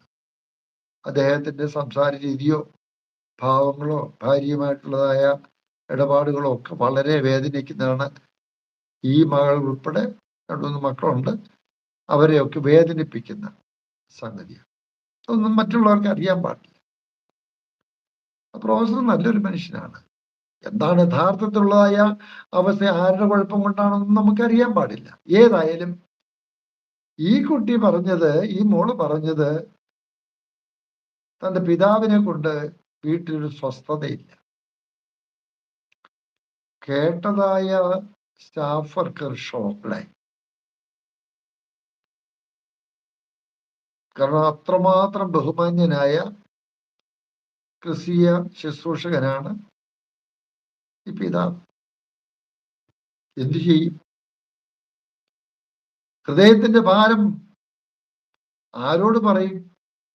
ഉള്ളിൽ ഒതുക്കാൻ വയ്യാഞ്ഞുകൊണ്ട് അടുത്ത സ്റ്റാഫ് വർക്കറിനോട് പറഞ്ഞു.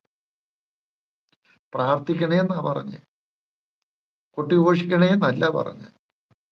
പക്ഷെ ഏതായാലും 2 ആഴ്ച കഴിയുന്നതിന് മുമ്പ് ഇത് കർണാകർണയ്യ തിരിച്ച് ഈ കൊച്ചിന്റെ ചെവി തന്നെ എത്തി. പബ്ലിസിറ്റി ആയി എന്ന് മനസ്സിലായി. അവൾ ഈവിന് വരാതിരുന്ന ഒരു പെങ്കൊച്ച വന്നു കഴിഞ്ഞ് ഇനി മേലാൽ ഇവരുടെ കൂട്ടായ്മയിൽ ഞാൻ പോവുകയെല്ലാം തീരുമാനിച്ചു. ചിലപ്പോൾ ചിലരുടെ ഭാരങ്ങൾ നമ്മുടെ ഹൃദയത്തിൽ ഒതുക്കാൻ വയ്യാത്ത പോലെ വേദനിപ്പിക്കുന്നതും ഭാരപ്പെടുത്തുന്നതുമായി തീരാം.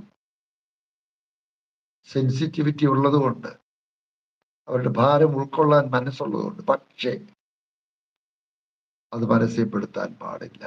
ഉള്ളിൽ ഒതുക്കാനുള്ളതായ കപ്പാസിറ്റി ഉള്ളവരായിരിക്കണം. കോൺഫിഡൻഷ്യാലിറ്റി. ശവക്കല്ലറിയിൽ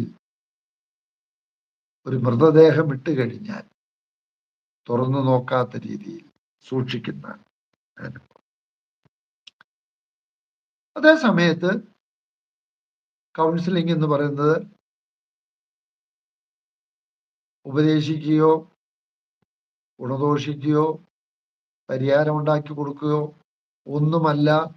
അവരെ കുറിച്ച്, അവരെ ആരായിരിക്കുന്നു, അവരുടെ അവസ്ഥ എന്താണ്, അവരുടെ ഏതവസ്ഥയിലേക്ക് എത്തണം, അതിനെന്ത് ചെയ്യണം എന്ന് കൗൺസിലിൽ തന്നെ മനസ്സിലാക്കി എടുക്കുന്നതായ ഒരു ശുശ്രൂഷയാണ് കൗൺസിലർക്കുള്ളത്. എന്നാൽ ചില സമയത്ത് കൺഫ്രണ്ട് ചെയ്തു വരും, നേരിട്ട് ഇടപെടേണ്ടി വരും. കൺഫ്രണ്ടിങ്, മലയാളത്തിൽ അങ്ങനെ നേരിട്ട് ഇടപെടുന്ന സ്വഭാവം എന്നൊക്കെ വേണേൽ പറയാം. അത്യാവശ്യ സന്ദർഭങ്ങളിൽ കർശനമായിട്ട് ഇടപെടുവാനായിട്ടും സാധിക്കും. ആത്മഹത്യ ചെയ്യാനായിട്ടുള്ളതായ പ്രവണതയുള്ള ഒരു വ്യക്തിയാണെങ്കിൽ ഇന്റർവെൻഷൻ, ക്രൈസിസ് ഇന്റർവെൻഷൻ ഉണ്ടായിരിക്കും. അപ്പോ ഒരു വശത്ത് കോൺഫിഡൻഷ്യാലിറ്റി ഉണ്ട്, നമ്മൾ പരിഹാരമാർഗം പറഞ്ഞു കൊടുക്കുകയല്ല, എന്നാൽ വേണ്ടതായ സമയത്ത് ബുദ്ധിപൂർവം പരിജ്ഞാനത്തോടെ കൺഫ്രണ്ട് ചെയ്യാനായിട്ടുള്ളതായ തയ്യാറെടുപ്പ് ഉണ്ടായിരിക്കും. അതുപോലെ തന്നെ ഓപ്പൺനെസ് ഉണ്ടായിരിക്കും. നമ്മൾ പറയുന്ന കാര്യം സുതാര്യമായിരിക്കണം. ഊഹാപോഹങ്ങൾക്ക് അവസരം കൊടുക്കരുത്. കൗൺസിലിക്ക് മനസ്സിലാകണം ഇദ്ദേഹം സ്ട്രെയിറ്റ് ഫോർവേഡ് ആണ്. ചിലപ്പോൾ നമ്മുടേതായ ചില പ്രത്യേക രീതികൾ കൊണ്ട് നാം സംസാരിക്കുന്ന കാര്യങ്ങൾ സുതാര്യമല്ല എന്ന് തോന്നിയാൽ കൗൺസിലിക്ക് അത് പ്രയോജനപ്പെടുകയില്ല. തുറന്ന് പറയുന്നതായ ഭാവം ഉണ്ടായിരിക്കണം. തുറന്നു പറയുന്നത് വേദനിപ്പിക്കാനല്ല, അനുഗ്രഹമാക്കാനാണ്. ചിലര് തുറന്നു പറയും, ഞാൻ ഉള്ളത് തുറന്നു പറയുന്നവനാണ് എന്ന് പറയുന്ന ചില ആളുകളുണ്ട്.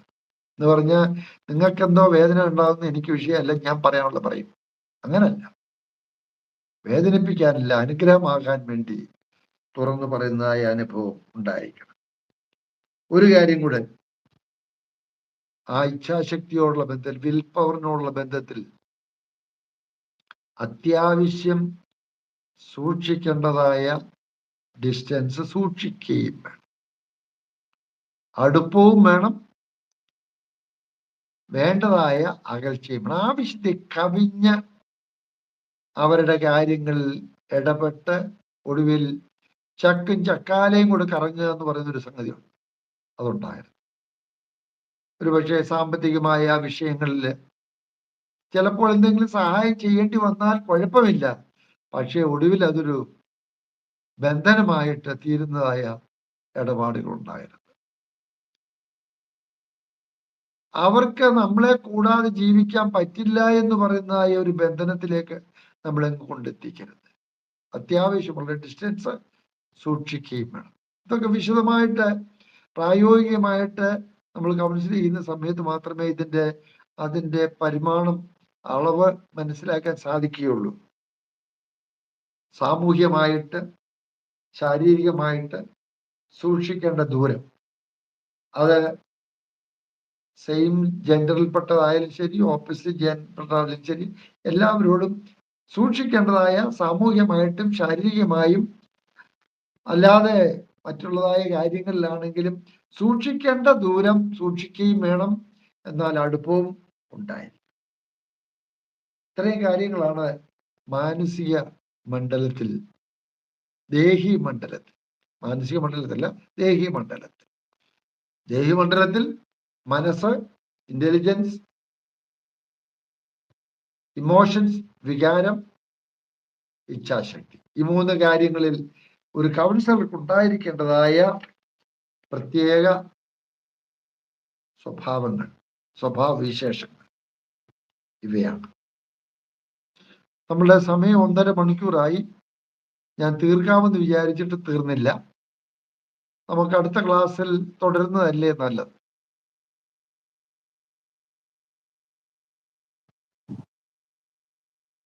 അത് മതി.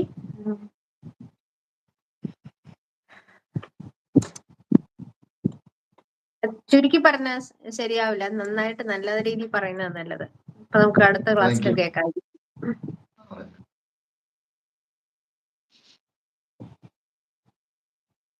നാം കേട്ടതായ കാര്യങ്ങൾ നമുക്ക് പ്രയോജനമായി തീരാനായിട്ട് നമുക്ക് പ്രാർത്ഥിക്കാം. ഇപ്പോ ഇന്നത്തെ ക്ലാസ് വളരെ അനുഗ്രഹമായിട്ട് നമുക്ക് നല്ലൊരു ക്ലാസ് കേൾക്കുവാൻ തക്കവണ്ണം ദൈവം നമ്മെ സഹായിച്ചു. അതിനായി ഇന്ന് ഈ കേട്ട കാര്യങ്ങളെ കുറിച്ച് ആർക്കെങ്കിലും എന്തെങ്കിലും ഡൗട്ട് ഉണ്ടെങ്കിലോ അല്ലെങ്കിൽ സാറുമായിട്ട് സംസാരിക്കാൻ താല്പര്യം ഉണ്ടെങ്കിൽ സാറിന്റെ നമ്പർ തരാം, അദ്ദേഹത്തെ വിളിക്കാവുന്നതാണ്. നിങ്ങൾക്ക് നേരിട്ട് സംസാരിക്കാവുന്നതാണ്. അങ്ങനെ ആർക്കെങ്കിലും താല്പര്യം ഉണ്ടെങ്കിൽ ഈ തമ്പനയിൽ ഇടുമ്പോ ആ കൂട്ടത്തിൽ നമ്പറും ചേർത്തേക്കാം. അപ്പൊ ആൾക്ക് താല്പര്യമുള്ളവർക്ക് വിളിച്ച് സംസാരിക്കാവുന്നതാണ്. അപ്പൊ ബാക്കിയായിട്ട് നമുക്ക് മുഴുവനായിട്ടും ഇന്നുള്ള സമയപരിമിതി കൊണ്ട് നമുക്ക് അടുത്ത ആഴ്ച ഇതിന്റെ ബാക്കി ഉണ്ടായിരിക്കുന്നതാണ്. ദൈവത്തിന്റെ കൃപയിൽ നമുക്ക് കേൾക്കാൻ ഇടയാകട്ടെ. എല്ലാ പ്രിയപ്പെട്ടവർക്കും ഈ ഇത്രയും സമയം നമ്മോടൊപ്പം ആയിരുന്ന, ഈ വചനം കേൾക്കുകയും ഈ ക്ലാസ് കേൾക്കുകയും ചെയ്ത, വിവിധ സ്ഥലങ്ങളിലും വിവിധ രാജ്യങ്ങളിലും ഇരുന്നുകൊണ്ട് നമ്മോടൊപ്പം ഇത്രയും സമയം ചെലവിട്ട എല്ലാ പ്രിയപ്പെട്ടവരെയും ദൈവനാമത്തിൽ നന്ദി അറിയിക്കുന്നു. അതോടൊപ്പം കർത്താവിന്റെ ദാസൻ ജോൺ സക്രിയ സാറിനും ഇത്രത്തോളം സമയം നമ്മോടൊപ്പം ചെലവിട്ടതിനും, ഇങ്ങനെ ഒരു ക്ലാസ്സിലൂടെ ആളുകളെ ദൈവവചനത്തിലും ആത്മീയമായും മാനസികമായും ബലപ്പെടുന്നതിന് ഇത് വളരെ ഒരു അനുഗ്രഹമായി തീരാൻ തക്കോണം നല്ലൊരു ക്ലാസ് കേൾക്കുവാൻ തക്കോണം ദൈവം ദാസനും സഹായിച്ചു. അതിനെ പ്രത്യേകം നന്ദി അറിയിക്കുന്നു. ദൈവം നമ്മെ എല്ലാവരെയും അനുഗ്രഹിക്കുമാറാകട്ടെ.